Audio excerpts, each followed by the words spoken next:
எல்லாம் தமக்குரியர் அன்புடையார் என்பும் உரியர் பிறர்க்கு தெய்வத்தானாகாதெனினும் முயற்சி தன்மை வருத்த கூலி தரும். அன்பிலார் எல்லாம் தமக்குரியர் அன்புடையார் என்பும் பிறர்க்கு என்று சொன்ன திருவள்ளுவரின் அற்புதமான வாக்கிற்கிணங்க தங்கம் அக்மார்க் நல்லெண்ணெய் வழங்கும் பேச்சு திருவிழா நட்சத்திர பேச்சாளர்களை உருவாக்க வேண்டும் என்று ஒவ்வொரு கல்லூரியாக சென்று நாங்கள் தேடி தேடி நல்ல பேச்சாளர்களை இந்த சமுதாயத்துக்கு அறிமுகப்படுத்தி பேச்சாளர்களுக்கும் நட்சத்திர அந்தஸ்தை உருவாக்க வேண்டும் என்பதற்காக துவக்கப்பட்ட நிகழ்ச்சி தான் கலைஞர் தொலைக்காட்சியில் இந்த பேச்சு திருவிழா. இந்த நிகழ்ச்சிக்காக ஒவ்வொரு இடமாக நான் பார்த்து ரசித்த பல இடங்கள். மனிதனுக்கும் விலங்குகளுக்கும் உள்ள ஒரு பெரிய வித்தியாசமே பேச்சு தான். ஆனால் விலங்குகளுக்கு என்ன பேர் கொடுத்துருக்காங்கன்னா கால்நடை. மனுஷனும் காலில் தான் நடக்கிறான். ஆனால் மனிதர்களை யாரும் கால்நடைன்னு சொல்கிறதில்ல. ஏன் விலங்குகளை மட்டும் கால்நடைன்னு சொல்கிறோம்னா, விலங்குகள் கால்களால் மட்டும்தான் நடக்க முடியும். ஆனால் மனிதன் மட்டும்தான் மனதால் ஓரிடத்திலிருந்து இன்னொரு இடத்திற்கு நடக்கக்கூடிய ஆற்றல் மிக்க ஒருவன் யார்னா அவன்தான் மனிதன். நமது சென்னைக்கு பெருமை சேர்த்து கொண்டிருக்கக்கூடிய இந்தியாவிலேயே 2வது மிகப்பெரிய வனவிலங்கு சரணாலயம் வண்டலூரில் அமைக்கப்பட்டிருக்கிறது. அந்த வண்டலூர் அறிஞர் அண்ணா வனவிலங்கு சரணாலயம் இப்பொழுது உங்களுக்கு முன்னால் காணொளி காட்சியாக வண்டலூர் அறிஞர் அண்ணா வனவிலங்கு சரணாலயம் ஆங்கிலேயர் ஆட்சி காலத்தில் மெட்ராஸ் ஜூ என்று அழைக்கப்பட்ட வனவிலங்கு காட்சியகம் 1985ஆம் ஆண்டு வண்டலூரில் அமைக்கப்பட்டது. இந்த அறிஞர் அண்ணா வனவிலங்கு சரணாலயம் விலங்குகளின் இயற்கை வாழிடமாக 1500 ஏக்கர் பரப்பளவில் அமைந்துள்ளது. இந்தியாவின் 2வது மிகப்பெரிய வனவிலங்கு சரணாலயம் இதுதான். குரங்கிலிருந்து பிறந்தவன் மனிதன் என்ற சார்லஸ் டார்வின் தத்துவத்தை உலகிற்கு உறுதிப்படுத்தும் மனித குரங்குகள். பார்ப்பதற்கு கரடு முரடாக இருந்தாலும் நிலத்தை தோண்டி முயற்சியால் உணவு உண்ணும் கரடிகள். பிந்து சிந்து என்ற பெயரில் காட்டின் அரசனாக விளங்கும் சிங்கங்கள். பார்த்தால் பயத்தை உண்டாக்கும் மேற்கு வங்கத்தின் புலிகள் துள்ளி விளையாடும் அளவிற்கு சுதந்திரமாக இங்கே இருக்கின்றன.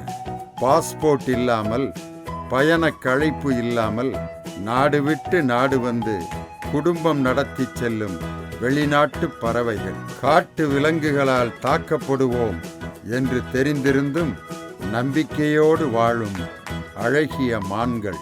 மக்கள் பார்க்கிறார்கள் என்ற நினைவே இல்லாமல் காட்டுக்குள் சுற்றித் திரியும் காண்டாமிருகம்.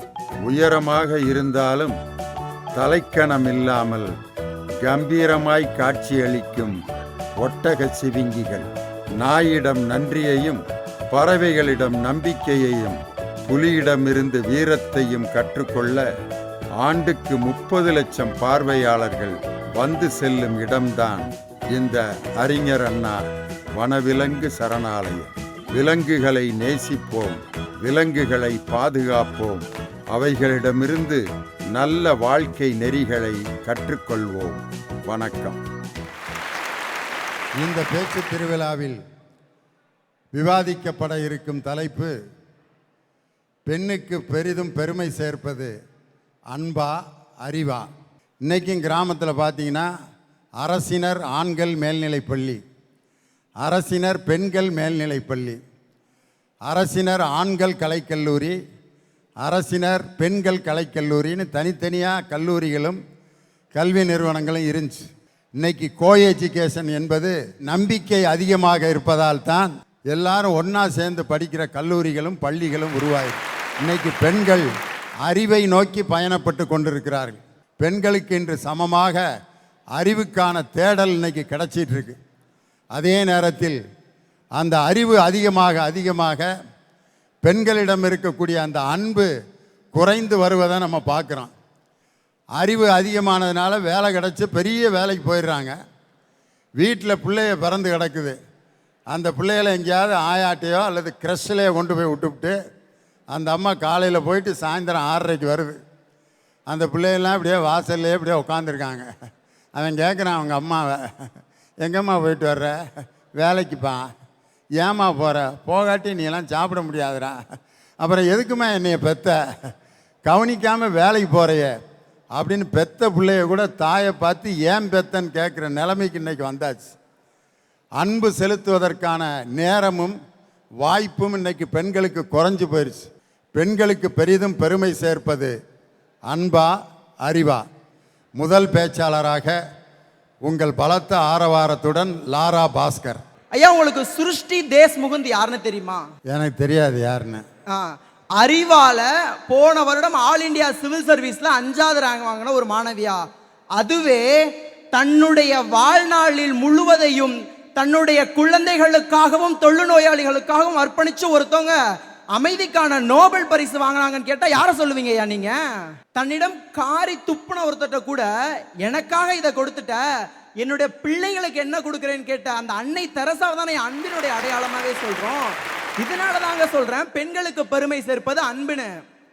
அடுத்து ஒன்னையா, இந்த லவ்வர்லாம் எப்படி தெரியுமா இருப்பாங்க?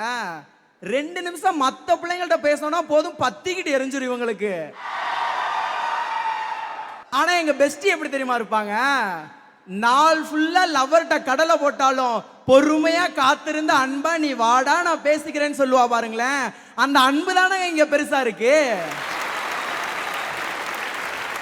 ஐயா, பெண்களுக்கு பெருமை சேர்ப்பது அன்புங்கிறதுக்கு சிலப்பதிகாரத்தை விட ஒரு பெரிய காப்பியம் இருந்துட முடியாது. தன்னுடைய கணவன் எவ்வளவு பெரிய கயவனாகவும் நயவஞ்சகனாகவும் ஒரு விலைமாது கிட்ட போறவனாகவும் இருந்தப்ப கூட கல்லானாலும் கணவன் புல்லானாலும் புருஷனு கடைசி வரையிலும் அந்த கணவன் மேல அன்பு செலுத்தினாலே அந்த கண்ணகி, அவளால் தானே இன்னைக்கு சிலப்பதிகாரத்தை தமிழனுடைய பெருமையான காப்பியமாவே நம்ம பேசிக்கிட்டு இருக்கோம். இப்ப இவ்வளவு தூரம் வளர்ந்துட்டாங்களா நம்ம கல்லூரி மாணவர்கள்லாம்? சாயந்தரம் போனோன்னு அம்மா இருந்தா என்ன தெரியுமா கேட்பாங்க? அம்மா டிஃபன் செஞ்சியா இல்லையா? அம்மா எனக்கு பசிக்குதுமா. அம்மா வீட்டுல என்னம்மா வச்சிருக்க? ஸ்நாக்ஸ் இருக்கா அம்மான்னு கத்துவாங்க. அதுவே அந்த அம்மா வீட்டுல இல்லைன்னா என்ன தெரியுமா கேட்பாங்க அப்பா கிட்ட? அப்பா அம்மா எங்கப்பா? ஆட்டோமேட்டிக்கா அந்த வார்த்தை வருதா இல்லையா? அதுக்கு காரணம் என்னங்க? அந்த தாயினுடைய உண்மையான பாசம் தானங்க காரணம். அடுத்த ஒரு விஷயம் சொல்றேன் பாருங்களேன். எங்க இளைஞர்கள்லாம் எப்படி தெரியுமாங்க?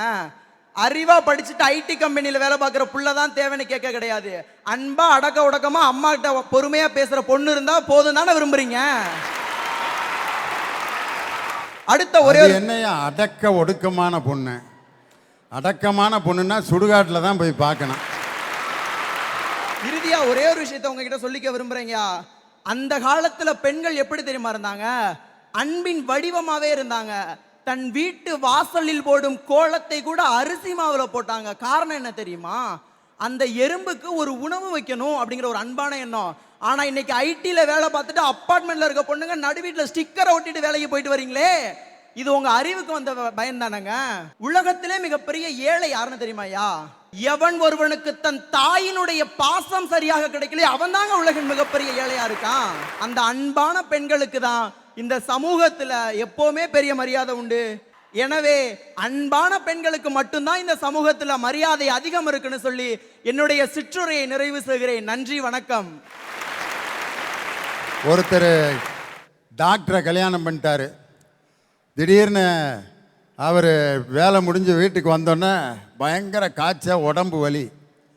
அவருடைய மனைவி டாக்டர், உடம்பெல்லாம் வலிக்குது, கை காலெலாம் என்னமோ மாதிரி இருக்குது, இங்கே வாமா என்னான்னு பாரு அப்படிங்கிறாரு.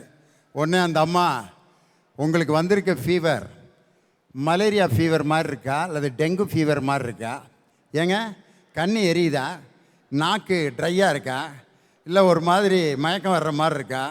தலை எவ்வளோ நேரம் வலிக்குது, விட்டு விட்டு வலிக்குதா அல்லது தொடர்ந்து வலிக்குதா, சளி பிடிச்சிருக்கா, மூக்கு ரன்னிங் நோஸாக இருக்கா, இருமல் வருதா, ஏய் உடம்பு வலிக்குதுரி. இல்லைங்க, உங்களுக்கு என்ன ஃபீவருங்கிறத நான் கொஞ்ச நேரம் புக்கை ரெஃபர் பண்ணிவிட்டு அதுக்கப்புறம் உங்களுக்கு என்ன ட்ரீட்மெண்ட் கொடுக்கலான்னு பார்க்குறேன்ட்டு ஃபீவர் அப்படின்ட்டு மெடிக்கல் காலேஜில் படித்த புக்கை ரெஃபர் பண்ணிட்டு உட்காந்துருந்தா அந்த புருஷன் என்ன நிலைமைக்கு ஆளாயிருப்பான்னு யோசனை பண்ணிப்பார். இந்தரி புஸ்தகத்தை மூடி வச்சுட்டு முதலம்புடு சுடுதண்ணி வச்சு கொடு, கஞ்சி வச்சு கொடு, கொஞ்ச நேரம் தலையவாவது கையில் பிடிச்சி விடு, விட்டு விட்டு இப்போ போய் புஸ்தகம் படிச்சிட்டு இருக்கியான்ட்டு. காய்ச்சல் என்று சொன்னவுடன் கணவனுடைய கரத்தை பிடித்து பார்த்துட்டு, ரொம்ப காய்ச்சலா, தலையை பிடிச்சி விட்றேங்க, கொஞ்ச நேரம் இருங்க, சுடுதண்ணி எடுத்துகிட்டு வர்றேன், பேராசிட்டமால் மாத்திரை எடுத்துகிட்டு வரேன், டக்குன்னு சாப்பிடுங்க, உடனே விட்டு போயிருன்ட்டு பக்கத்தில் ஸ்டூலை போட்டு உட்காந்து தன் கணவனை கவனித்து கொண்டிருக்கக்கூடிய மனைவியை தான் பிடிக்குமே ஒழிய எந்த வகை ஃபீவர்னு புக்கில் ரெஃபர் பண்ணுற மனைவியை கண்டிப்பாக எந்த கணவனை ரசிக்க மாட்டான். அதனால் பெண்ணுக்கு மிகவும் பெருமை வந்து அன்புதான் அப்படின்னு பேசியிருக்காரு. உங்களுடைய பலத்த கரவொலியோடு அதிதி.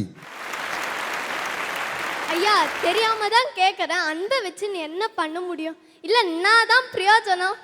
இந்தியாவின் முதல் சாதனை பெண்களின் பெயர்கள்: முதல் பெண் IPS அதிகாரி கிரண் பேடி, முதல் பெண் IAS அதிகாரி அன்னாராஜன் ஜார்ஜ், முதல் பெண் விண்வெளி ஆராய்ச்சிக்கு சென்றவள் கல்பனா சாவ்லா, முதல் பெண் மிஸ் யூனிவர்ஸ் பட்டம் பெற்றவர் சுஷ்மிதா சென், முதல் பெண் பிரதமர் இந்திரா காந்தி, முதல் பெண் மக்களவை சபாநாயகர் மீரா குமார் என்ற அனைத்து துறைகளிலும் பெண்கள் சாதனை படைத்திருக்கிறார்களே.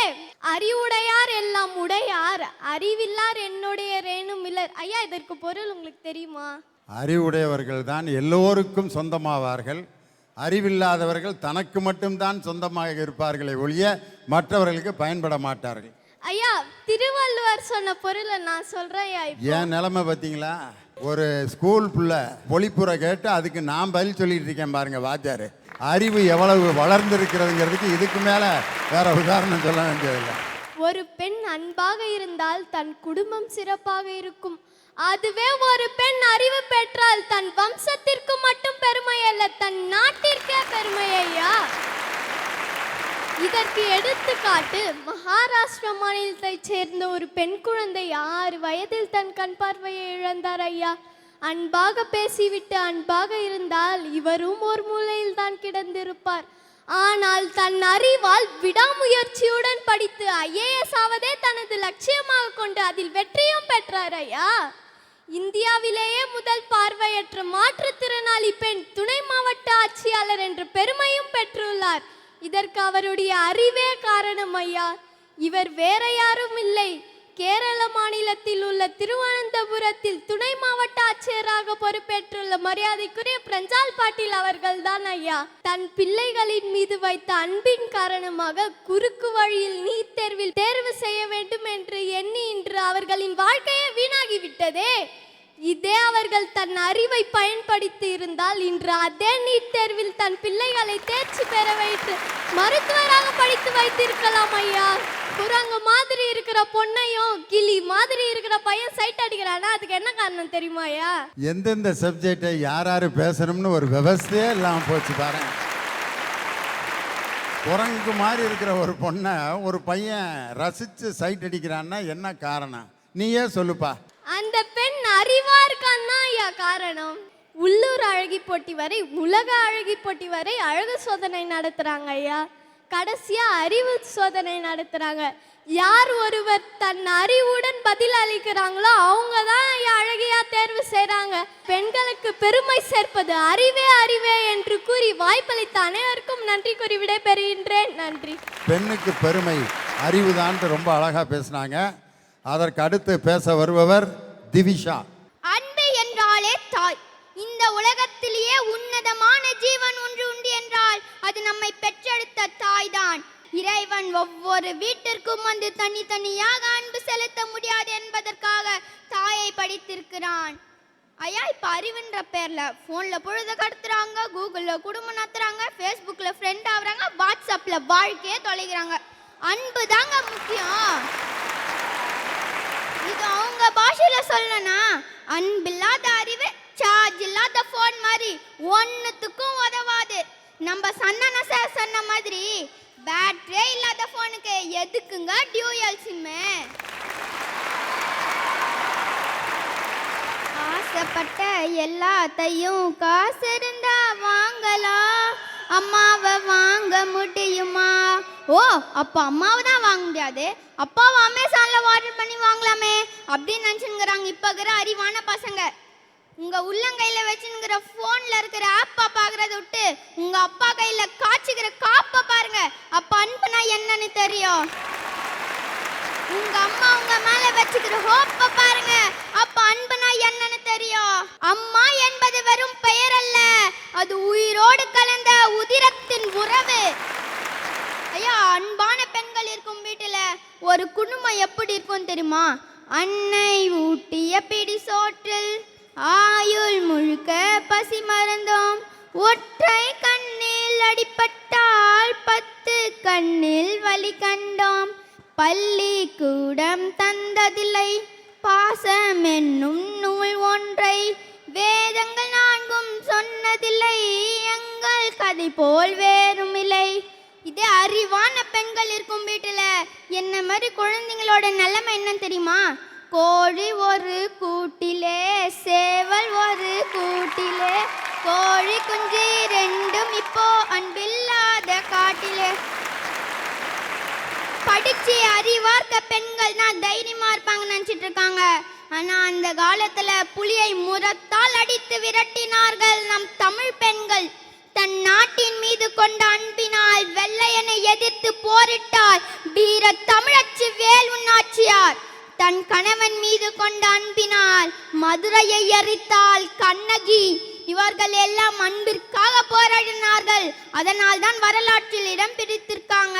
உங்க வெற்றிக்கு பின்னாடி இருப்பது அன்பான மனைவியா இல்ல அறிவான மனைவியா? நீ என்னப்பா இப்படி சிக்கலான ஒரு கேள்வியை கேட்டு குடும்பத்துல பிரச்சனையை உண்டு பண்ணிட்டு இருக்க? கண்டிப்பா அன்பான மனைவி தான் ஐயா. ஏன்னா உங்க வெற்றிக்கு பின்னாடி நிற்பதும் அவங்க தான். உங்க வெற்றியாளரா நீங்க இப்ப மேடையில உட்கார்ந்துருப்பத அவங்க கீழே உட்கார்ந்து கை தட்டி ரசித்துட்டு இருக்காங்க ஐயா. அதனால தான் சொல்றேன், உங்களுக்கு கிடைத்தது அன்பான மனைவி ஐயா. அறிவு என்பது மற்றவரை உபயோகித்துக் கொள்வது, அன்பு என்பது மற்றவரிடம் பகிர்ந்து கொள்வது. என் அன்பார்ந்த நன்றியை கூறி விடைபெறுகிறேன். நன்றி, வணக்கம். ஒரு திரைப்பட பாடலை எடுத்துக்கிட்டாலும் காதலன் காதலிக்கிட்ட அன்பை கேட்டு அல்லது அவளுடைய அழகை கேட்டு அவளுடைய உண்மையான பாசத்தை கேட்டு பாடுற மாதிரி பாட்டாக தான் நீங்கள் கேட்டிருப்பீங்க.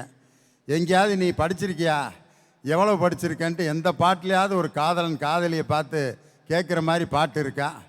இப்போ கூட பாருங்கள், ஒரு சர்க்கஸ் ஸ்டண்ட்டில் சர்க்கஸ்காரியை லவ் பண்ண ஒரு காதலன் அவளுக்காக பாடின ஒரு பாட்டு இன்னைக்கு பயங்கர ட்ரெண்டிங்கான பாட்டு. அது கோடி அருவி கொட்டுதே தினம் உன் மேல, அது தேடி உசிர ஒட்டுதே தினம் ஒன்னால, மலை கோயில் விளக்காக ஒளியா வந்தவளே, மலை கோயில் விளக்காக ஒளியா வந்தவளே அப்படின்ட்டு கடைசியா சொல்றான். கண்ணை மூடி கண்ட கனவே பல ஜென்மம் தாண்டி வந்த உறவே. அதனால அன்பு ஒரு பெண்ணிடம் கிடைப்பதைத்தான் எல்லோரும் விரும்புகிறார்கள்னு திவிஷா ரொம்ப அழகா பேசினாங்க. திவிஷாவை தொடர்ந்து தன் கருத்துக்களை வழங்க சிவமணி. உங்ககிட்ட ஒரே ஒரு கேள்வி நடுவர் அவர்களே, இந்த பாம்பாட்டிக்கும் பொண்டாட்டிக்கும் என்ன வித்தியாசம் சொல்லுங்க. என்னையா இப்படிலாம் ஒரு கேள்வி கேட்டா நான் எப்படியா பதில் சொல்றது? ஐயா, ஒரு பாம்பாட்டின்றவன் மகுடியால பாம்பை ஆட்டி வச்சா அவன் பாம்பாட்டி. அதே ஒரு பொண்ணு தன்னோட அறிவால ஒரு குடும்பத்தையே ஆட்டி வச்சா அவதான் பொண்டாட்டி. இந்த பொண்ணுக்கு அன்புதான் முக்கியம், அன்புதான் முக்கியம், அன்புதான் முக்கியம் அப்படின்னு பேச வந்திருக்காங்க. அன்பு இருந்தா அந்த பொண்ணு என்ன பண்ணும் தெரியுமா? படிக்கும். அவங்க அப்பா அம்மா பார்த்த நல்ல பையனா பார்த்து கல்யாணம் பண்ணிக்கிட்டு ஒரே வருஷத்துல ஒரு குழந்தைய பெற்று இடுப்புல வச்சுக்கிட்டு அங்க பாரு நிலா, அங்க பாரு நிலா அப்படின்னு சொல்லி நிலாச்சோறு ஊட்ட முடியும். ஆனா அதே பொண்ணு அறிவா வளர்ந்தா அந்த நிலாவிலேயே கால் பதிச்சு சாதனை பண்ண முடியும் நடுவர்களே. அதுதான் நடுவர் அவர்களே எங்களுடைய அறிவு. பொண்ணுங்க கிட்ட இருந்த கரண்டிய புடுங்கி அவங்க கையில புத்தகத்தை தந்து படிங்க படிங்க படிங்க, படிச்சா தான் உங்க வாழ்க்கை முன்னேறும்னு சொன்னாரு பாருங்க. அந்த ஈரோட்டு கிழவன் தந்தை பெரியார் அவர் தந்த பகுத்தறிவு தான் நடுவர் அவர்களே. இன்னைக்கு இந்த பெண்கள் இவ்வளவு பேர் சமமா வந்து உட்கார்ந்து இருக்காங்க. கண்ணகி சிலை நிறுவப்பட்ட அதே இடத்தில் தான் பல பெண்கள் காதல் என்ற பெயரால் தங்களுடைய கற்பை இழந்து கொண்டிருக்கிறார்கள் அப்படின்னு எழுதுறான். இன்னைக்கு மெரினாவில் போய் பாத்தீங்கன்னா அவ்வளவு அட்டூழியம் நடக்குது நடுவர் அவர்களே. ஐயா ஒரு 3 ஹீரோயின் பேர் சொல்லுங்க ஐயா. நயன்தாரா, தமன்னா, கன்சிகா.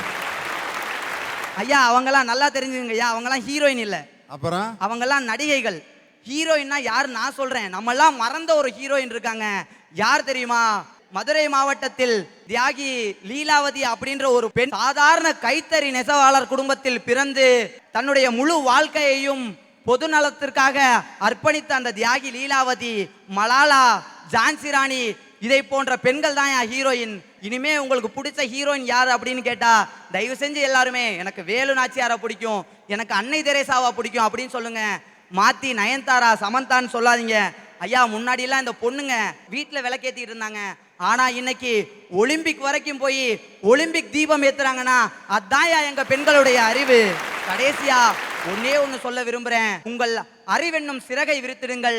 உங்கள் அறிவென்னும் சிறகை விரிக்காவிடில் இந்த சமூகம் உங்களை அன்பெனும் கூட்டுக்குள் அடைத்து அடிமையாக்கிவிடும். பாரதியின் வைர வரைகளை வணங்கி விடைபெறுகிறேன். நன்றி, வணக்கம். ஒரு பெண்ணுக்கு பெரிதும் பெருமை சேர்ப்பது அறிவுதான் அப்படிங்கிற அணியை மிக சிறப்பாக அலங்கரித்திருக்கிறார். அவரை தொடர்ந்து உங்கள் முன்னால் பேச வருபவர் செந்தமிழ். பெண்ணுக்கு பெருமை சேர்ப்பது அன்பா அறிவா? எங்க ஒண்ணுமே வேண்டாம். இன்னைக்கு நம்ம வாழ்ந்துகிட்டு இருக்கிறோம், நம்முடைய வாழ்க்கை எப்போதும் போல நடந்துகிட்டு இருக்கு, மனுஷனா வாழ்ந்துகிட்டு இருக்கிறோம்னா அதுக்கு காரணம் நம்ம அம்மா தான், அவங்க கொடுத்த தாய்ப்பால் தான். ஆனா இன்னைக்கு அறிவு இருக்குன்னு சொல்லிக்கிட்டு இருக்கிற இந்த சமூகம் என்ன சொல்லுது தெரியுமா? தாய்ப்பால் கொடுத்தா அழகு போயிடும் சொல்லிட்டு இருக்கு சார். இப்படி தன்னுடைய உதிரத்தை பாலாக்கி கொடுத்து நம் மீது அன்பு செய்து கொண்டிருக்கிற அம்மா ஒரு பெண், அவளுக்கு இதை விட உலகத்துல மிகப்பெரிய பெண்ணுக்கு பெருமை வேற என்ன சார் இருக்க முடியும்? நமக்கு புள்ளிங்கோவை தெரியும். நம்ம இணையதள சமூகம் இன்றைக்கு அறிவு இருக்கிற சமூகம், பெண் சமூகம் என்று சொல்லிக்கொண்டு புள்ளிங்கோவை ட்ரெண்ட் செய்திருக்கிறதே தவிர மதுரையில பிறந்த, பிள்ளைச்சேரியில பிறந்த நம் சின்ன பிள்ளையை மறந்துட்டோம். 1999ஆம் ஆண்டு வாஜ்பாய் அவர்கள் காலிலே விழுந்து வணங்கினார்கள் என்று சொன்னால் அவர்கள் படிப்பறிவு பெற்றவர் அல்ல, பட்ட அறிவு பெற்றவர் அல்ல. அவரிடத்துல இருந்தது என்ன தெரியுமா சார்? அவங்க தன்னுடைய சமூகத்திலே உழைக்கிறவர்கள் மேம்பட்டு வரணும், யாருக்குமே வேலை இல்லைங்கிறதுக்காக தனியார்கிட்டே இருந்து பெரிய முதலாளிகள்கிட்ட இருந்து நிலத்தை வாங்கி தன்னுடைய சமூகம் மேம்படணுங்கிறதுக்காக இந்த சமூகத்தின் மீது வைத்திருந்த அன்பின் காரணமாக களஞ்சியம்ங்கிற ஒரு கூட்டுறவு தொழிலை உருவாக்குறாங்க சார். அதை உருவாக்கி படிப்பறிவே இல்லாத ஒருத்தர் அதுக்கு தலைவி ஆகுறாங்க சார். எந்த பொது அறிவும் பட்ட அறிவும் இல்லாத ஒருத்தர் அதுக்கு தலைவி ஆகுறாங்க சார். தமிழ்நாடு, ஆந்திரா, கர்நாடகான்னு சொல்லி 12 மாநிலங்கள்ல 240 பொறுப்புகளுக்கு களஞ்சியத்தோட தலைவி ஆயிருக்காங்கன்னா அதுக்கு காரணம் அவங்களோட அறிவு இல்லை சார், அந்த சமூகத்து மேல அவங்க வச்சிருந்த அன்பு தான் சார் நிச்சயமா காரணமா இருக்க முடியும். அமைதிக்காக நோபல் பரிசு வாங்கின நமக்கு மலாலாவை தெரியும். அவங்க எதுக்காக சார் வாங்கினாங்க? 14 வயதிலேயே தன்னுடைய ஒட்டுமொத்த சமூகமும் படிக்கணும்னு துப்பாக்கி குண்டை நெஞ்சிலே ஏந்தி கொண்டு ஒரு மாணவி போராடினாள் என்று சொன்னால் அந்த சமூகம் படிக்க வேண்டும் என்று இந்த சமூகத்தின் மீது அவள் வைத்திருந்த அன்பு தான் சார் காரணம். அமைதிக்கு நோபல் பரிசு கொடுத்தாங்க, அந்த நோபல் பரிசு அமைதிக்கு கிடைச்சதே தவிர அறிவுக்கு கிடைக்கல. அந்த அமைதியும் அன்போட கேட்டகரியில வரணுங்கிறத அவங்க மறந்துட்டாங்களே சார். அதைத்தான் நாங்க சொல்ல வர்றோம். ஐயா நீ ஒரு படம் பார்த்துருக்கீங்களா? முருகனுக்கும் ஔவையாருக்கும் ஒரு உரையாடல் நடக்கிற மாதிரி ஒரு படம். அந்த படத்துல முருகன் கேட்பார், அரியது என்னன்னு கேட்பார். அரியது கேட்கின் வடிவடி வேலோய் அப்படின்னு அந்த அம்மா ஆரம்பிக்கும். ஆரம்பிச்ச உடனே முருகன் ஒன்று ஒன்றா கேட்பார். அரியது எது, எளியது எது, எல்லாத்தையும் கேட்பார் சார். கொடியது எதுன்னு கேட்பார். கொடியது எதுன்னு கேட்டோன்னே உடனே ஔவையார் சொல்லுவாங்க, கொடியது என்னன்னா ஆற்றுனா கொடிது, இளமையில் வறுமை கொடிது, அதனினும் கொடிது ஆற்றுனா கொடிது, அதனினும் கொடிதுன்னு சொல்லிட்டு என்ன தெரியுமா சார் சொல்லுவாங்க? ஆற்றுனாவையும் விட கொடிது, வறுமையும் விட கொடிது, அன்பில்லாத பெண்டிர் தான் சார் இந்த உலகத்திலேயே கொடிதுன்னு சொன்னாங்கன்னா அதை விடவும் கொடிதுன்னு சொல்லி அவங்க கையால அன்பில்லாம வாங்கி சாப்பிடுற உணவு ரொம்ப கொடிது. அப்படி அன்பில்லாத பெண்டிர் தான் இந்த உலகத்துல மிக மிக கொடியவங்கன்னு சொன்னா இன்னைக்கு அறிவை பத்தி பேசுறவங்களுக்கு இது எப்படி சார் தெரியும்? எல்லா இடங்களிலும் பெண்கள் பெருமையோடு போற்றப்படுகிறார்கள் என்று சொன்னால் நிச்சயம் அதற்கு காரணம் அவர்களுடைய அன்பாகத்தான் இருக்க முடியும். நீங்க 500 டிகிரி படிங்க சார், ஹைகோர்ட்டுக்கே ஜட்ஜா இருங்க, சாயந்தரம் வீட்டுக்கு வந்தோடனே பிள்ளை உங்ககிட்ட அன்பா ஒரு கேள்வி கேட்பான். அந்த கேள்விக்கு பதில் சொல்ல முடியாமல் கடுக்கெடுத்தீங்கன்னா அவன் உடனே சொல்லிட்டு போவான், போயா மக்கு அப்படின்னு ஒரு வார்த்தையில் சொல்லிட்டு போயிடுவான். நீங்கள் அத்தனை படித்து உங்கள் பிள்ளைகிட்ட அன்பு காட்ட முடியலன்னா அந்த சமூகம் தோத்து போயிடும், அந்த பெண் தோத்து போயிடுவா சார். சமீபத்தில் ஒரு நாவல் வெளிவந்துச்சு, துப்புக்காரின்னு சொல்லிட்டு. அதை எழுதினவங்க மலர்வதி. அவங்கள கூப்பிட்டு அந்த நாவலுக்கு விருது கிடைச்சதுக்கு அப்புறம் அந்த அம்மா கிட்ட கேட்குறாங்க, எப்படிம்மா இதை எழுதுனீங்க, இதில் இப்படிப்பட்ட சாரம் இருக்கிறதே, இப்படிப்பட்ட அன்பின் சாரம் இருக்கிறதே, அதுக்கு காரணம் என்னன்னு கேட்குறாங்க. அந்த அம்மா சொன்னாங்க, எல்லாரும் அவங்க அம்மாவை போய் கட்டி பிடிக்கும் போது அவங்க அம்மா மீது இருக்கிற ஒரு அனுசரணையான அரவணைப்பான வாசனை வீசும். என் அம்மா துப்புரவு தொழிலாளியா வேலை செஞ்சாங்க, அப்போ சுற்றுச்சூழல்ல இருக்கிற எல்லா கெட்ட நாற்றங்களும் எங்க அம்மா மீது வீசுனுச்சு. அதையெல்லாம் போக்கி எங்க அம்மா ஒரு மிகப்பெரிய நல்ல மனுஷின்னு இந்த சமூகத்துல ஒரு பெயர் எடுக்க வைக்கணுங்கிறதுக்காக என் அம்மா பட்ட அத்தனை வேதனை இந்த புத்தகத்துல தெரிவிச்சேன்னு சொல்லி அந்த நாவலை முடிக்கிறாங்க சார். அந்த அம்மாவுக்கு சாகித்ய அகாதமி விருதும் கிடைக்குது சார். இதை விட அன்புதான் ஒரு பெண்ணை உயர்த்துங்கிறதுக்கு மிகப்பெரிய உதாரணம் என்ன சார் இருக்க முடியும்? இப்படி வாழ்நாளில் ஒரு பெண் பிறப்பு முதல் இறப்பு வரை அன்பால் மட்டுமே பெருமையிட முடியும் என்று சொல்லி வாய்ப்பளித்தவர்களுக்கும் வாய்மொழி கேட்டவர்களுக்கும் நன்றி சொல்லி விடைபெறுகிறேன். நன்றி, வணக்கம். இன்னைக்கு 1ஆவதுலேருந்து 5ஆம் வகுப்பு வரைக்கும் ஆசிரியர்கள் ஆண்களை ஆசிரியர்களாக போடுறதில்ல. 5ஆம் வகுப்பு வரைக்கும் பெண்களை தான் ஆசிரியர்களாக நியமிக்கிறோம்னு அரசாங்கத்தில் சட்டமே இருக்கு. ஏன் 1ஆவது 2ஆம் கிளாஸுக்கெல்லாம் ஆம்பளையில் வாத்தியாரை போட்டால் என்ன ஆகும் யோசனை பண்ணி பாருங்கள். அந்த பையன் 1ஆவதுல 1 மாதமாவது இருப்பானா? காரணம் என்னன்னா அவர் சொல்லி கொடுக்குற முறையிலே ஓடி போயிடுவாங்க. அம்மா இங்கே வா வா, ஆசை முத்தம் தா தா சொல்கிறா. நான் படிக்காமல் கொத்தனார் வேலையாவது பார்த்துக்கிறேன், இந்த ஆள்கிட்ட நான் படிக்கவே மாட்டேன்ட்டு ஓடிடுவேன். ஆனால் இதே பாட்டை ஒரு பெண் ஆசிரியராக இருந்தால் ரொம்ப எளிமையாக பக்குவமாக சொல்லி கொடுத்துருவாங்க. அம்மா இங்கே வா வா, ஆசை முத்தம், அம்மா இங்கே தெரியல மிஸ், அப்படியா பரவாயில்ல நாளைக்கு சொல்லுப்பா அப்படின்னா, திடீர்னு மிஸ் அப்படிமா உடனே அவனை கொண்டு போய் வேலையை முடிச்சுட்டு திருப்பி கூப்பிட்டு வருவாங்க. ஆம்பளை வாத்தியார்கிட்ட கேட்டான்னு வச்சுக்கோங்க, அவர் கஷ்டப்பட்டு பாடம் நடத்திட்டு இருப்பார். அப்போ போய் சார் அப்படின்னோன்னு வாய் அப்படின்னா அங்கனையே சர்ன்னு போயிடுவேன். அதனால தான் இந்த விவரம் தெரிஞ்சு தான் 1ஆவதுலேருந்து 5ஆவது வரைக்கும் பெண்கள் தான் ஆசிரியர்களாக இருக்கணும். காரணம் அன்பும் பொறுமையும் அவங்கள்ட்ட தான் இருக்குது. அதனால தான் பெண் அன்பே வடிவானவள்னு சொல்லி ரொம்ப அழகாக பேசினாங்க. அதை விட நர்ஸு ஆஸ்பத்திரியில் இன்றைக்கி நர்ஸை ஆம்பளையில் யாரையாவது நர்ஸாக போடுறாங்களா? அப்படி ஒரு ஆளை நர்ஸாக போடுறாங்கன்னு வச்சுக்கோங்க, கண்ணங்கரேர்னு இவ்வளோ பெரிய மீசை முரட்டு ஆள் அப்படியே வர்றாரு. காய்ச்சலா, ஊசி போடணும் போடவா? வேணாயா, ஐயோ உன் கையில் ஊசி போட்டால் கடப்பாறையில் குத்துன மாதிரி இருக்குது, யாரா உன்னையெல்லாம் நர்ஸாக வேலைக்கு சேர்த்தது? காண்டாமிருகத்தை கொண்டு வந்து நர்ஸாக வச்சுருக்காங்கன்னு. அதே நேரத்தில் ஒரு பெண் நர்ஸாக இருந்தால் ஃபீவரா, ஒரே ஒரு சின்ன ப்ரிக், ஒரு இன்ஜெக்ஷன் போடவா? போடுங்க சிஸ்டர். சிஸ்டர் இன்னும் போட்டிங்களா? போட்டாச்சு. அப்படியா? வலிக்கவே இல்லை சிஸ்டர். ஒரு நர்ஸை பார்த்து வயதானவன்லேருந்து சின்ன குழந்தைய வரைக்கும் சிஸ்டர் என்ற வார்த்தையை அழைக்க வைத்த ஒரு மிகப்பெரிய கண்ணியமான தொழில் எது என்று சொன்னால் ஆஸ்பத்திரியில் நர்ஸாக வேலை பார்க்கின்ற ஒரு புண்ணியமிக்க தொழில். இந்த விவாதத்தை நிறைவு செய்ய வருபவர் ஸ்வேதா. ஐயா, விதியை மதியால் வெல்லுன்னு சொல்லியிருக்காங்களே தவிர விதியை வித்யா மேல இருக்க அன்பால வெல்லுன்னு யாருமே சொல்லலையே. ஐயா, அன்பு ஒரு குரங்கு மாதிரி நேரத்துக்கும் காலத்துக்கும் ஏற்ப மாறிக்கிட்டே இருக்கும். பிறக்கும் போது அம்மா கிட்ட, கொஞ்சம் வளர்ந்தா அப்பா கிட்ட, கல்யாணம் ஆனவுடனே கணவர் கிட்ட, குழந்தைங்க பிறந்தா குழந்தைங்க கிட்ட. இது கூட பரவாயில்லைங்க ஐயா, அன்போட அட்வான்ஸ்டு வெர்ஷன் ஒன்று வந்திருக்கு. என்ன தெரியுமா? க்ரஷ். இந்த க்ரஷ் படுத்துற பாடு இருக்கே, ஐயோ ஐயோ. அதுவும் இந்த சினிமா நடிகர்கள் மேல வர க்ரஷ். முதல்ல சூர்யான்னாங்க, அப்புறம் ஆர்யான்னாங்க, இப்போ ஹரிஷ் கல்யாணுன்றாங்க. இப்படி நிலையே இல்லாம மாறிக்கிட்டு இருக்க அன்பு எப்படிங்க ஐயா பெருமையை சேர்க்கும்? அறிவு தானே பெருமையை சேர்க்கும். அன்பு ஒரு குடும்பத்துல இருந்து ஸ்டார்ட் ஆகணும் ஐயா. ஆனா குடும்பத்தால வெளியேற்றப்பட்ட பல பெண்களுக்கு உறுதுணையா இருக்கிறது தையல் மிஷின் தான். அன்புன்ற முள்ளால கிழிச்ச தன்னோட வாழ்க்கை சேலைய அறிவுன்ற ஊசியால தச்சுக்கிறாங்கன்னா இந்த இடத்துல பெண்களுக்கு பெருமையை சேர்க்கிறது அறிவு தானங்கய்யா. அன்பு ஒரு நாள் தோற்கும், தோற்கடிக்கும். அப்ப நம்ம குனிஞ்சு குனிஞ்சு அழுத்துக்கிட்டு தான் இருப்போம். ஆனா அறிவு நம்மள அண்ணாந்து பாக்குற உயரத்துக்கு எடுத்து செல்லும். குனிஞ்சிருக்கிற கொஸ்டின் மார்க் பெருமையா, அண்ணாந்து பாக்குற ஆச்சரியக்குறி பெருமையான்னு நீங்களே சொல்லுங்க. எல்லாருக்கும் சங்கர் அவர்களோட படைப்புல பிரம்மாண்டமா வந்த எந்திரன் படம் நல்லாவே தெரியும். அந்த படத்துல வசீகரன் அப்படின்ற ஒருத்தரோட அறிவால சிட்டி பாபு உருவாகி இருக்கும். அதே படத்துல சனா மேல காட்டப்பட்ட அன்பால அந்த சிட்டி பாபு அழிஞ்சு போனதா இல்லையா? இதுதாங்க என் அன்புக்கும் அறிவுக்கும் இருக்கிற டிஃப்ரென்ஸ். அறிவை பத்தி பேசும்போது அவரை பத்தி பேசலன்னா மைக்குக்கே ஷாக் அடிக்கும். வேற யாரும் இல்ல, ஏபிஜே அப்துல் கலாம் அவர்கள் தான். அவர் ஒரு முறை சுவிட்சர்லாந்து போயிருக்காரு.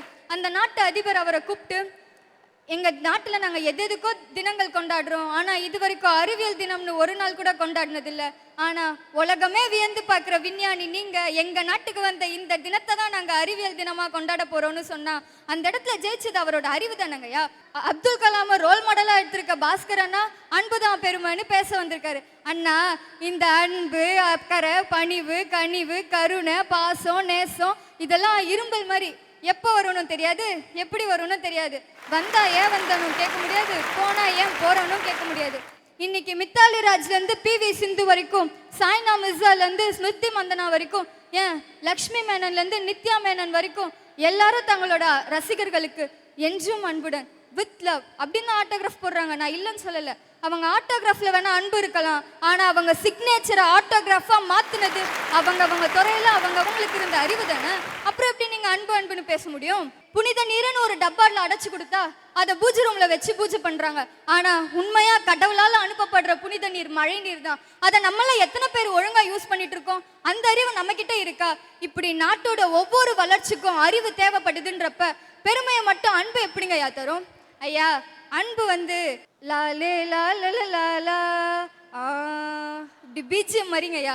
ஆனா அறிவு எதிர்த்து நில், எதிரியே இல்லை, நம்பிக்கைக்குள் தடைகளே இல்லை, நிமிடமே நொடிகளே போதும், நினைப்பதே வெற்றிதானே, எழுந்து வா, இப்படி மனதைரியத்தை கொடுக்குங்கய்யா. அன்பு வாட்ஸ்அப் ஸ்டேட்டஸ்ல வைக்கிற வீடியோ மாதிரி ஒரு நாள் வச்சா 24 மணி நேரத்துல காணாம போயிடும். டிஃபால்ட்டு மாற்ற முடியாது. ஆனா அறிவு யூடியூப்ல அப்லோட் பண்ண வீடியோ மாதிரி நிமிஷத்துக்கு நிமிஷம், நாளுக்கு நாள் வியூஸ் அதிகமாயிட்டே இருக்கும். கடைசியா அசுரன் ஸ்டைல்ல ஒன்னே சொல்லி முடிச்சுக்கிறேன்யா. நம்ம அன்பா இருந்தா நம்மளை அனாதை ஆக்கிடுவானுங்க, நம்ம பாசமா இருந்தா நம்மளை பைத்தியக்காரன் ஆக்கிடுவானுங்க. ஆனா அறிவை மட்டும் நம்ம கிட்ட இருந்து எடுத்துக்கிடவே முடியாது. சிதம்பரத்துக்கு மட்டும் இல்ல, சீதாக்கோ, ரீதாக்கோ, கீதாக்கோ எல்லா பெண்களுக்கும் சேரும். அன்பை வைத்துக் கொள்ளுங்கள், அறிவை பெருக்கிக் கொள்ளுங்கள், அறிவுதான் உங்களுக்கு பெருமையை சேர்க்கும் என்று அறிவுக்காக பேசி, அறிவோடு பேசி, அறிவாய் விடைபெறுகிறேன். நன்றி, வணக்கம். பெண்ணுக்கு பெரிதும் பெருமை சேர்ப்பது அன்பா அறிவா? இன்றைக்கும் பார்த்தீங்கன்னா ட்ரெயினில் நான் வந்துக்கிட்டு இருக்கேன். ஒரு கையில் ஒரு குழந்தைய ஒரு அம்மா வச்சுக்கிட்டு இருக்கேன். அந்த குழந்தை கத்தி அழுதுகிட்டு இருக்கு. ஏன் அழுகுதுன்னு தெரியல. அந்த அம்மா எங்கெங்கேயோ வேடிக்கை காட்டுது. இங்கே பார், கிளுகிழுப்ப அப்படிங்குது, பொம்மை, மொபைல் ஃபோனு எல்லாத்தையும் வாங்கி வாங்கி தூக்கி தூக்கி போடுறான். வெளியில் அங்கே பாரு, அங்கே பாரு, அங்கே பாரு, அங்கே பாரு, ஆட்டுக்குட்டி ஆட்டுக்குட்டி அப்படிங்குது. அங்கே பாரு, நாய் நாய் நாய், அதுக்கும் அழுதுகிட்டே இருக்கான். நாயின்னு காமிச்ச பிற்பாடு அந்த பக்கம் டிக்கெட் செக் பண்ணிட்டு வர்றாரு டிடிஆர். நாய் நாய் நாய், இந்தா டிடிஆர் அப்படின்னோன்னு அவர் நாய்க்கு எடுத்து காட்டுறதுக்கு நான் தான் கிடச்சேனா? அதுக்கப்புறம் ஏமா என்னையை காட்டுறேன்னு அந்த ஆள் சண்டை புடுங்க. குழந்தை அழுதுகிட்டு இருக்கு, நான் வேடிக்கை காமிச்சிட்டு இருக்கேன். ஏன் அழுகுறான்னு கடைசி வரைக்கும் புரியவே இல்லை. எதிர்த்தாப்பில் அவங்க அப்பா உட்காந்துருந்தார். அவர் அப்படியே அந்த அம்மா பார்த்துச்சு. கொஞ்சம் நேரம் நீங்கள் அந்த பக்கம் போங்க அப்படின்னோன்னா பக்கத்து கம்பார்ட்மெண்ட்டுக்கு அவங்க வீட்டுக்காரர் போனார். அழுகையை நிறுத்திட்டேன். அப்போ தான் அந்த அம்மா தெரிஞ்சிருக்கு, இவ்வளவு நேரம் அவங்க அப்பாவை பார்த்து தான் அவன் அழுதுருக்கான். என்ன காரணம்னா அவங்க அப்பா காலையில் அவனை விளையாட கூப்பிட்ருக்காரு. எப்படி கூப்பிட்டாரு தெரியுமா? வாடா விளையாடலாம் அப்படின்ட்டுருக்காரு. அவங்க கூட மனுஷன் விளையாடுவான் ஐயா, மனுஷன் ஐயா நீ அப்படின்ட்டு அவங்க அப்பா கூப்பிட்டதுலேயே மிரண்டுட்டான். ஆனால் இன்றைக்கி ஒரு பெண் தன்னுடைய குழந்தையை வளர்ப்பதிலிருந்து அன்பு ஒரு குழந்தைகிட்ட, ஒரு பெண்ணுக்கிட்ட தான் இருக்குது. அதுக்காக ஒரு பெண் அறிவே இல்லாமல் இருக்க முடியுமா? தெருவில் ஏதாவது விழா நடத்துனாங்கன்னா பெண்களுக்கு போட்டி வைப்பாங்க, ஆண்களுக்கு போட்டி வைப்பாங்க. பெண்களுக்கு வைக்கிற போட்டியெல்லாம் பாருங்களேன். ஊசி நூல் கோர்த்தல், லெமன் ஸ்பூன், கோலப் போட்டி, இதெல்லாம் பெண்களுக்கு நடத்துவாங்க. ஆண்களுக்கு என்ன போட்டி நடத்துவாங்கன்னா கயிறு இழுக்கும் போட்டி, கபடி போட்டி, கலையம் உடைத்தல் போட்டி, அந்த மாதிரி சாக்குக்குள்ளே காலை வச்சுட்டு அப்படியே தவி தவி ஓடுற போட்டி, வீரமிக்க போட்டிகள் பூரா ஆண்களுக்கு நடத்துவாங்க. இதிலிருந்து என்னன்னா ஒரு சாகசமான விஷயங்களை, ஒரு சாதனைகளை பெண் படைக்க முடியாது என்று அந்த விளையாட்டிலே ஆரம்ப காலத்திலேருந்து உருவாக்கி வச்சாங்க. ஒரு பெண் படிப்பதற்கு உரிமை இல்லாத காலத்தில் முதலில் தமிழகத்தில் மிக கஷ்டப்பட்டு படித்து முதல் டாக்டரான டாக்டர் முத்துலட்சுமி ரெட்டியார் என்ற அந்த அம்மையார் இல்லாட்டி இன்னைக்கு பெண்கள் டாக்டராக படிக்கிற அந்த கனவை இன்னைக்கு நினைச்சாது பார்க்க முடியுமா? அதே மாதிரி ஒரே ஒரு பெண் குழந்தையை பெற்ற ஜவஹர்லால் நேரு.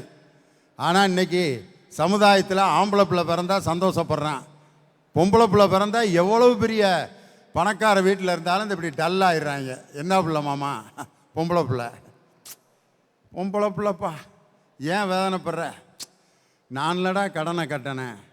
அதுக்கு அவன் சொல்கிறான், மகாலட்சுமி பிறந்திருக்குதுடா. மகாலட்சுமியா?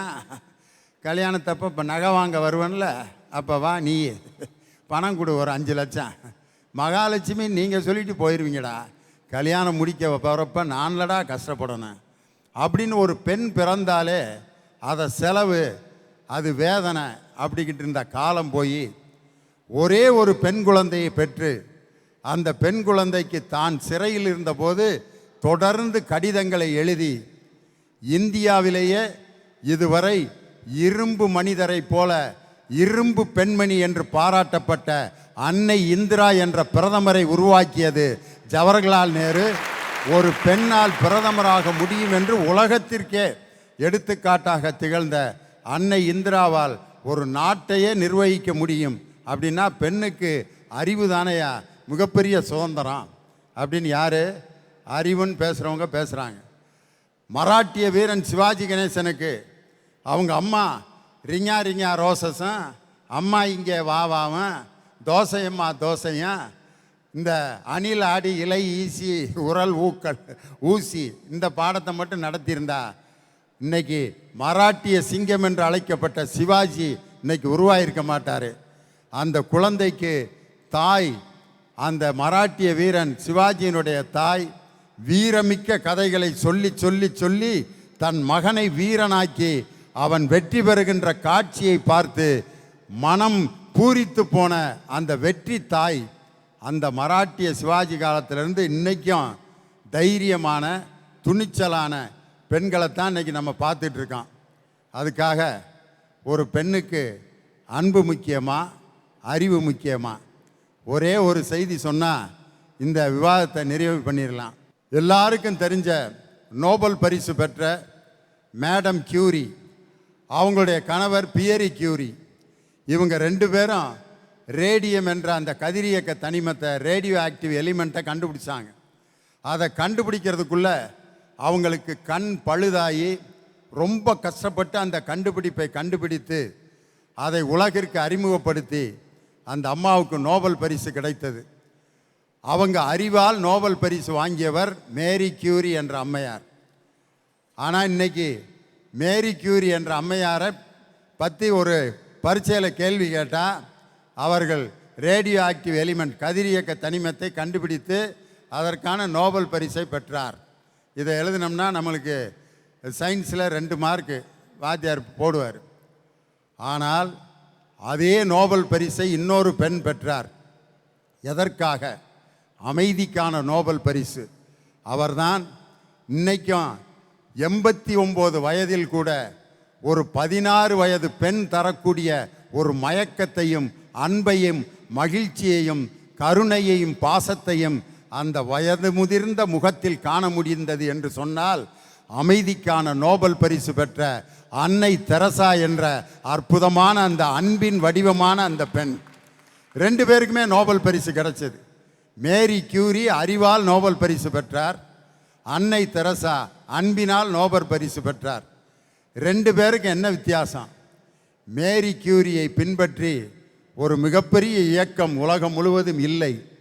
ஆனால் அன்னை தெரசா என்ற அந்த பெண் உருவாக்கிய the little sisters of the poor என்ற அந்த அமைப்பு உலகம் முழுவதும் 5 லட்சம் கன்னியர்கள், அதாவது சிஸ்டர்ஸை உறுப்பினர்களாக கொண்டு உலகம் முழுவதும் அந்த அன்பின் சேவையை செய்து கொண்டிருக்கிறார்கள் என்று சொன்னால் அறிவால் நோபல் பரிசு பெற்ற மேடம் கியூரியை விட அன்புக்கான நோபல் பரிசு பெற்ற அன்னை தெரசாவுக்குத்தான் இந்த உலகம் முழுவதும் சீடர்கள் இருக்கிறார்கள். அவர்களை இன்றும் மதத்திற்கு அப்பாற்பட்டு அறிவில்லாத பெண்கள் கூட படிக்காத பெண்கள் கூட அன்னை தெரசாவை பார்த்து கையெடுத்து கும்பிடுகிறார்கள் என்று சொன்னால், ஒரு பெண் அறிவினால் தெய்வமாக்கப்படுவதில்லை. கல்விக்கு தெய்வம் சரஸ்வதியாக இருக்கலாம், அந்த சரஸ்வதியை கோவிலில் நாம் வழிபடலாம். ஆனால் ஒரு பெண்ணை தெய்வமாக எப்போது வழிபடுகிறோம் என்று சொன்னால், அவள் தாய்மை என்ற அன்பை இந்த உலகத்திற்கு தரும் பொழுதுதான் ஒரு பெண் தெய்வத்திற்கு சமமாக அவள் பார்க்கப்படுகிறாள் என்று சொல்லி, ஆணுக்கு நிகராக பெண்கள் அறிவை பெருக்கலாம். ஆணை விட பெண்ணுக்கு மிக சக்தி வாய்ந்த ஆயுதம் எது என்று சொன்னால், அவளிடம் இருக்கக்கூடிய அன்பும் பாசமும் கருணையும் தான் ஒரு பெண்ணுக்கு மிகப்பெரிய பெருமையை சேர்க்கும் என்று சொல்லி, அந்த அசுரன் படத்தில் ஒரு அற்புதமான காட்சி வரும்.